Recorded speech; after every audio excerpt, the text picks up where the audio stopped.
నెలకి 50,000 నుండి 60,000 ఆదాయం రన్ టైలర్ యాప్లో ఆర్డర్ కంప్లీట్ చేసి పేమెంట్ పొందండి.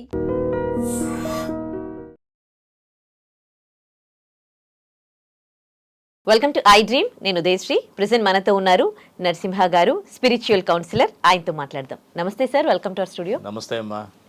సార్, ఈ సొసైటీ ఇంపాక్ట్ ఏంటో తెలియదు కానీ ఈ ఇల్లీగల్ ఎఫైర్స్ పెరిగిపోయాయి. రీసెంట్గా ఇల్లీగల్ ఎఫైర్స్ వల్ల ఇతరుల్ని చంపడం మనం చూస్తూ ఉన్నాం. ఇప్పుడు ఐశ్వర్య తేజేశ్వర్ కేసు చూసుకోండి. దాంట్లో తిరుమలరావు బ్యాంక్ ఎంప్లాయీ తల్లితో అక్రమ సంబంధం పెట్టుకున్నారు. అలా పెట్టుకుని ఆ తర్వాత కూతురుతో అక్రమ సంబంధం పెట్టుకున్నారు. ఆ తర్వాత కూతురుతో పిల్లల్ని కనాలనుకున్నారు. కానీ ఐశ్వర్య కాబోయే భర్తను చంపింది. ఇక్కడ వీళ్ళ ముగ్గురు మెంటాలిటీని మీరు ఏ విధంగా చూస్తారు? అక్కడ తిరుమల్ వాళ్ళ భార్యని మోసం చేసిండు. ఐశ్వర్య కాబోయే భర్తను చంపేసింది. ఐశ్వర్య తల్లి అంటే తను ఎఫ్ఐఆర్ పెట్టుకున్న పర్సన్తో కూతురు ఎఫ్ఐఆర్ పెట్టుకుంది. ఇక్కడ వీళ్ళ ముగ్గురు మెంటాలిటీని మీరు ఎట్లా చూస్తారు సార్? ఇవన్నీ కూడా స్పెసిఫిక్గా ఈరోజు మనకు ఉదాహరణ కనిపిస్తున్నాయమ్మా. దీనికి కారణం ఏంటంటే వ్యక్తి యొక్క స్వార్థం ఒకటి. రెండోది అందుకే చెప్పారు యతో మతి తదో గతి అని. అంటే మన మనసు ఏ రకంగా వెళితే మన గతి కూడా అదే రకంగా ఉంటుంది. అలాగే కామాత్ నా లజ్జ, కామంలో ఎటువంటి సిగ్గు అన్నది నీతి అన్నది ఉండదు. ఇవన్నీ మనకి ఎప్పుడో మనకి శాస్త్రాల వాటిలో తెలిసింది. ఎన్నో పురాణ ఇతిహాసాల్లో కూడా మనకి ఎన్నో ఉదాహరణలు ఇందులో ఉన్నాయి. ఈరోజు ప్రత్యక్షంగా ఈ రోజుల్లో గ్లోబలైజేషన్లో ఎంతో అభివృద్ధి చెందాము అనుకున్న స్థితిలో సోషల్ మీడియా కూడా శుభ్రంగా ఎక్కువగా ఉన్న కాలంలో కూడా ఇటువంటి జరుగుతున్నాయి. అంటే మనం గమనించాల్సింది ఏంటంటే వీళ్ళల్లో మనస్తత్వ లోపాలు ఒకటి. రెండోది వీళ్ళు వాళ్ళ యొక్క కర్తవ్యాన్ని ధర్మాంతో ముడియకుండా ఉండడం. ఉదాహరణకి తిరుమలరావు అన్న మనిషి తీసుకున్నట్లయితే అతను ఆల్రెడీ మ్యారేజ్ అయిన వ్యక్తి, చక్కని ఉద్యోగం ఉంది, మంచి ఉద్యోగమే, మేనేజర్ ఏదో అంటున్నారు, మంచి ఉద్యోగమే, మంచి జీతమే వస్తూ ఉంటుంది.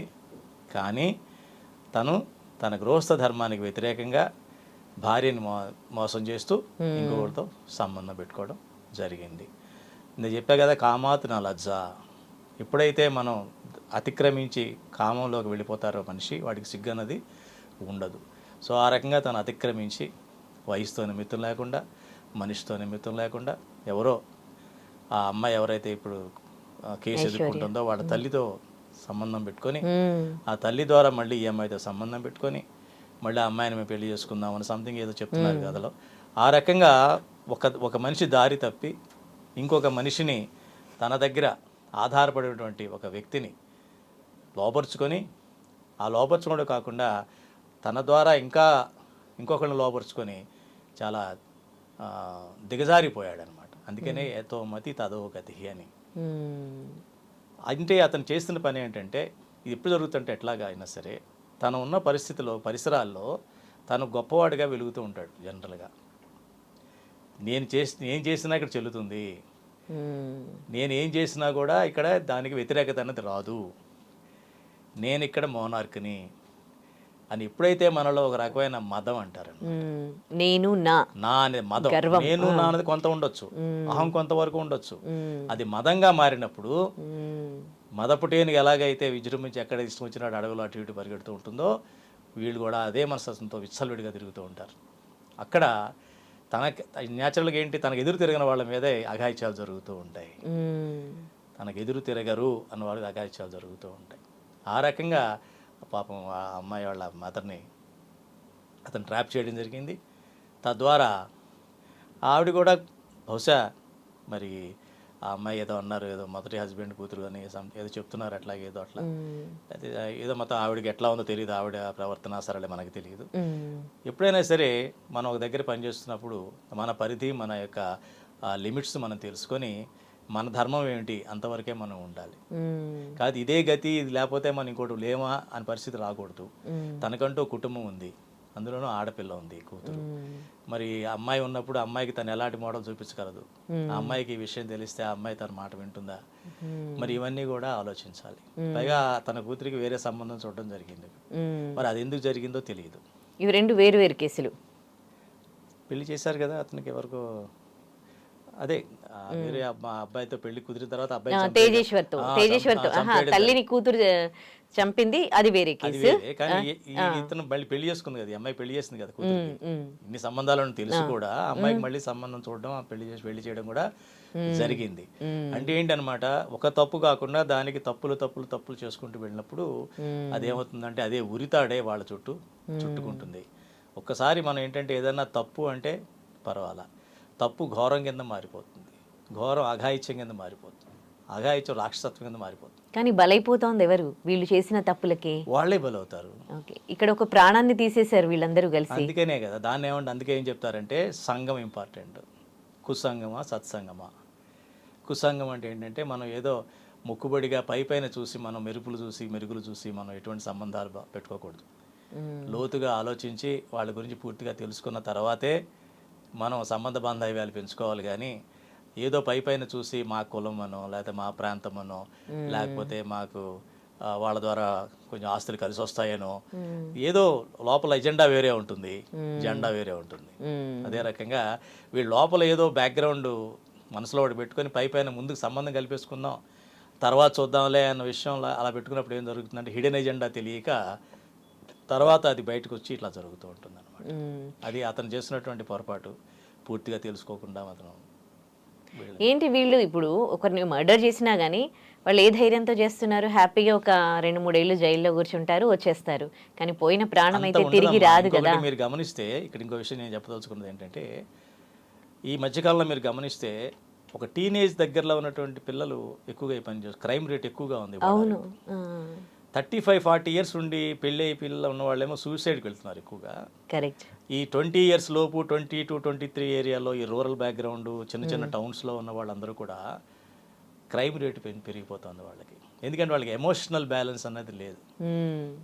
ప్లస్ వాళ్ళకి చుట్టుపక్కల వాళ్ళకి ఎట్లా ఉంటుందంటేనమ్మా, సరైన ఆధారం కానీ సరైన గైడెన్స్ కానీ ఉండదు. వాళ్ళకున్న గైడెన్స్ ఒకటి సోషల్ మీడియాలో వాళ్ళకి నచ్చింది చూస్తారు, కానీ వాళ్ళకి నచ్చిందే చూస్తారు తప్ప వాళ్ళు మంచి దారిలో పెట్టేది ఏదైనా కనిపిస్తే దాని పెద్ద అవాయిడ్ చేస్తారు. అంతే. చివరికి ఏ పరిస్థితి వస్తుందంటే వీళ్ళు మంచిగా తను నచ్చింది చూస్తున్నాను, నచ్చిన పని చేస్తున్నాను అనుకుంటారు. కానీ దాని తర్వాత తెలుస్తుంది వాళ్ళకి ఎటువంటి తెలుసు, ఇదే పెద్ద ఉచ్చు నాకు చిక్కుకుంది, ఈ ఉచ్చులో ఇరుక్కుపోయానని భయం వచ్చినప్పుడు ఏం చేయాలో తెలియదు. తెలియక ఏం చేస్తారంటే దానిలోంచి బయటపడాలంటే ఎదుటి వ్యక్తిని రూపుమాపాలని చూస్తారు. వాళ్ళ ఫీల్డ్లో లేకపోతే నాకు సేఫ్టీ, నాకు మంచి ఫీలింగ్ ఉంటుంది అనుకుంటారు. ఉదాహరణకి బాగా మబ్బులు వచ్చేసాయి, వర్షం వచ్చే సూచనలు కనిపిస్తున్నాయి, ఉరుములు మెరుపులు వస్తున్నాయి, పిడుగుపడే అవకాశం ఉంది. అప్పుడు ఎక్కడ పరిగెడతాడు మనిషి? ఓ చెట్టు కింద పరిగెడతాడు. ఇక దారి లేదు, ఇంకా పక్కన చెట్టు ఉంది అంతే, చెట్టు కింద పరిగెడతాడు. కానీ చెట్టు మీదకే పిడుగు పడుతుంది కనుక ఆ విషయం తెలియదు, తనకి తానే బలవుతాడు. అది నీడ అనుకుంటాడు, అక్కడికి తప్పదు. అది నీడ కాదు, అక్కడ పెద్ద మృత్యు అన్న విషయం అర్థం కాదు. ఆ స్థితికి వీళ్ళు వెళ్ళిపోతున్నారు. ఎవరు? ఇప్పుడు ఈ టీనేజ్లో ఉన్న పిల్లలు. వాళ్ళకి గైడెన్స్ లేదు, చుట్టూ విపరీతమైన ఒత్తిడి, ఆల్రెడీ కామం దానిలో ఇరుక్కుపోయి ఉన్నారు, అందులోంచి బయటికి రాలేరు. బయటికి రాలేనప్పుడు ఆ సీన్ అంతా రూపు మాపాలని చూస్తూ ఉంటారు. తనకు నచ్చిన దాంతోనే ఉండడానికంటే నచ్చని తీసేయాలనుకుంటారు. తనకు నచ్చిన వాడితో ఉండాలి, నచ్చని వాడిని ఆ ఫీల్డ్లో తొలగించాలి. చాలా చిన్న బ్రెయిన్స్ కదమ్మా అవన్నీ కూడా అట్లా ఉంటాయి. అందుకని ఏం చేస్తారంటే జూనైల్ కేసెస్ అన్ని కూడా జనరల్గా బయట పెట్టకూడదు. యాక్చువల్గా జూనైల్ కేసెస్ ఏది కూడా బయట వార్తల కింద పెట్టకూడదు. వాళ్ళని విచారించేటప్పుడు కూడా ఇన్ కెమెరా విచారిస్తారు తప్ప ఓపెన్ కోర్టులో విచారించరు అసలు. ఓకే, అది కూడా మనం గమనించాలి. ఏదో పైన ఒక కేస్ స్టడీకి మనం తీసుకుంటున్నాం, కానీ జనరల్గా పర్టికులర్ పేర్లతో వాళ్ళ ఫోటోలు పెట్టి చేయకూడదు యాక్చువల్గా. సరే, ఎనీవే మనం వచ్చే జనరేషన్ కోసం, కొంతమంది మంచి కోసం మనం మాట్లాడుకుంటున్నాం కాబట్టి కాబట్టి టీనేజ్లో ఉన్న పిల్లలు వాళ్ళ యొక్క ఎటువంటి అసోసియేషన్లో ఉన్నారు, వాళ్ళు మంచి షేర్ చేసుకునేటువంటి తల్లిదండ్రులు బాధ్యతాయుతంగా ప్రవర్తించాలి.